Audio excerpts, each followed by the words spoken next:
Por favor, ouça este vídeo até o final. Existe uma saída para as urnas eletrônicas. Queima de urnas eletrônicas na Venezuela. Acreditamos até que se prove o contrário. Porque jornais com ideologia à esquerda fazem questão de divulgar que há supostas teorias conspiratórias no Brasil, porque isso aconteceu logo agora, quando o presidente do Brasil alerta a todos, e porque só 3 países usam essas urnas eletrônicas de primeira geração. Todos já desconfiavam destas urnas eletrônicas, que na verdade, o início destas urnas de primeira geração são venezuelanas, e não brasileiras. Sites e mídias com ideologia de esquerda usam declaração de Bolsonaro fora de contexto para sugerir conspiração. A maioria das urnas do sistema eleitoral automatizado da Venezuela foi queimada em um violento incêndio que afetou uma instalação do corpo eleitoral do país, disse a presidente do Conselho Nacional Eleitoral CNE, Tibisay Lucena. Muitas mídias e sites espalhados pela internet sugerem uma relação entre o incêndio de urnas eletrônicas na Venezuela e o alerta feita pelo presidente Jair Bolsonaro de que houve fraude nas eleições presidenciais de 2018.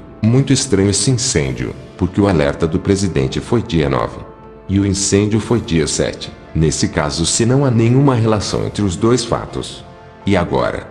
Como podemos continuar confiando em algo que a gente era obrigado a confiar? O Tribunal Superior Eleitoral TSE informou, por meio de nota, que nunca emprestou urnas eletrônicas para a Venezuela. Depois da declaração de Bolsonaro, o TSE já havia se manifestado reafirmando a confiabilidade e segurança do sistema eletrônico de votação e a auditabilidade de eventuais, se é realmente confiável. Porque insistem em não fornecer o registro em canhoto, comprovando o nome e a imagem do candidato que eu votei. Sempre existiu denúncias e suspeitas, nunca declarada e registrada em BO. É simples assim. Quem era louco para registrar um BO desse tipo, na era PT, nesse caso nunca foi comprovado ou denunciado alguma fraude desde o início do uso das urnas eletrônicas. Há muitos anos circula nas redes sociais que uma empresa venezuelana teria fraudado eleições brasileiras anteriores, elegendo Lula e Dilma no período de 2002 a 2014, e teria programado urnas eletrônicas para fraudar as eleições de 2018 também. O TSE disse que essa notícia é fake news. Então é simples assim. Nessa próxima eleição é só fornecer o registro em canhoto do candidato que cada um votar. E pronto. Todas as conspirações serão cessadas. E a credibilidade nas urnas eletrônicas e no TSE será selada como confiável. Informe-se quem foi o responsável para trazer exatamente da Venezuela essas urnas eletrônicas. E quem foram os venezuelanos responsáveis pela programação dessas urnas. No seu primeiro uso no Brasil, quase todas as máquinas de votação da Venezuela foram queimadas em um incêndio no sábado, dia 7. O fogo atingiu um galpão de 6.000 metros quadrados do Conselho Nacional Eleitoral CNE, e destruiu quase 50.000 máquinas de votação e milhares de outros equipamentos utilizados nas eleições. E no domingo, 8, um grupo chamado Frente Patriota Venezuelano divulgou um vídeo em que reivindica a autoria do incêndio. No dia seguinte, a presidente do CNE, Tibisay Lucena, disse que a investigação sobre o caso ainda não estava concluída. Um incêndio no fim de semana no país destruiu a maioria das urnas eletrônicas armazenadas no principal galpão do Conselho Nacional Eleitoral CNE, da Venezuela, em Caracas, informou o órgão no domingo, 8. O episódio pode comprometer as eleições parlamentares agendadas para este ano. Naquele país, o legislativo deles é atualmente controlado pela oposição. A data do pleito ainda não foi definida. O galpão de 6.000 metros quadrados foi atingido no sábado, 7, por chamas que destruíram em meia hora mais de 44.000 máquinas de votação, 582 computadores de registro civil, 49.000 aparatos de identificação biométrica e outros equipamentos de eletricidade. Não houve feridos. Nesta segunda, a presidente do CNE, Tibisay Lucena, afirmou que, apesar dos extensos danos, o sistema eleitoral venezuelano está longe de ser destruído. Estamos aguardando para saber se é um ato criminal. Foram afetados somente 2 dos processos eleitorais. o processo de inventário e o processo de produção de máquinas. Ela afirmou que as eleições no país estão seguras e não serão pequenos grupos de pessoas que prejudicarão processos eleitorais constitucionalmente estabelecidos. Lucena, que é alinhada ao governo chavista, porém, não detalhou quantas urnas eletrônicas ficaram a salvo, ou como o episódio afetaria as futuras eleições. O processo eleitoral na Venezuela está sob os holofotes desde a reeleição do ditador Nicolás Maduro, em 2018, considerada como fraudulenta, o que levou a diversos governos ao redor do mundo a não o reconhecerem como mandatário. Um presidente ditador, sem escrúpulos e cruel, e não mais confiar em urnas eletrônicas.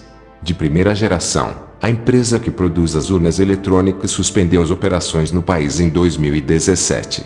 As urnas eletrônicas que automatizou 100% das eleições, no Brasil, foi desenvolvida por uma empresa brasileira, a Humanitec Serviços em Tecnologia e Marketing, entre 1995 e 1996, e aperfeiçoada, em 1997, para o modelo que se tornou o padrão brasileiro, até hoje.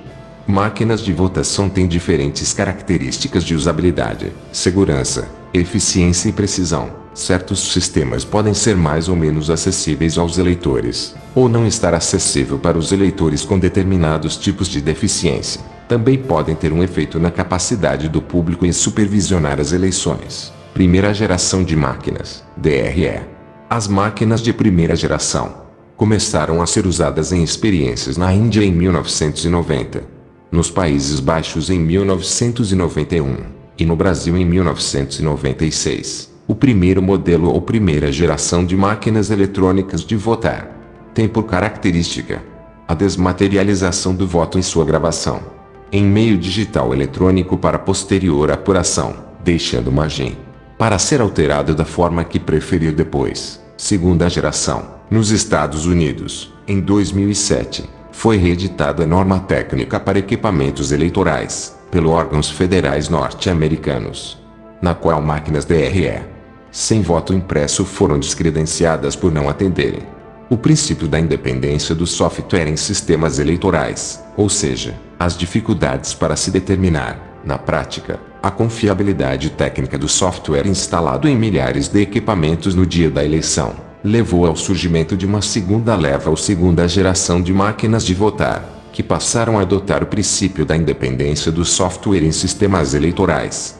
Terceira geração. Em novembro de 2009, no município de Tacoma Park, Estados Unidos, ocorreu a primeira experiência oficial com uma nova modalidade de máquinas de votar que utilizava o sistema Scantegrity. Este novo modelo, ou terceira geração de máquinas de votar, é caracterizada pelo uso de voto escaneado e criptografado com recursos técnicos, tais que permite ao próprio eleitor acompanhar e conferir a correta apuração do seu voto, independentemente de confiar no software, mas sem que possa revelar o próprio voto para terceiros. Vamos lá, senhores do TSE. Ajude nosso presidente, salvar o Brasil de uma total desgraça por corrupção, por favor. Pelo amor de Deus. Adote a terceira geração da urna eletrônica. Não poderia finalizar este vídeo sem pedir um favor extremamente importante nessa próxima eleição. A gente escolher um candidato ficha limpa, e que esteja preparado principalmente para defender os direitos dos seus eleitores. O único jeito de fazer isso é exatamente assim: investigue, informe-se para ter certeza que nessa próxima eleição você estará votando em um candidato ficha limpa. Não deixe que a maioria dos políticos que ainda estão sendo investigados e protegidos pelo foro privilegiado venham derrubar a Operação Lava Jato. Só desta maneira colocaremos gente honesta no poder, pesquisando a vida do seu candidato antes de votar. Além de você começar a pagar um imposto justo, terá do governo serviços de no mínimo 100% de precisão,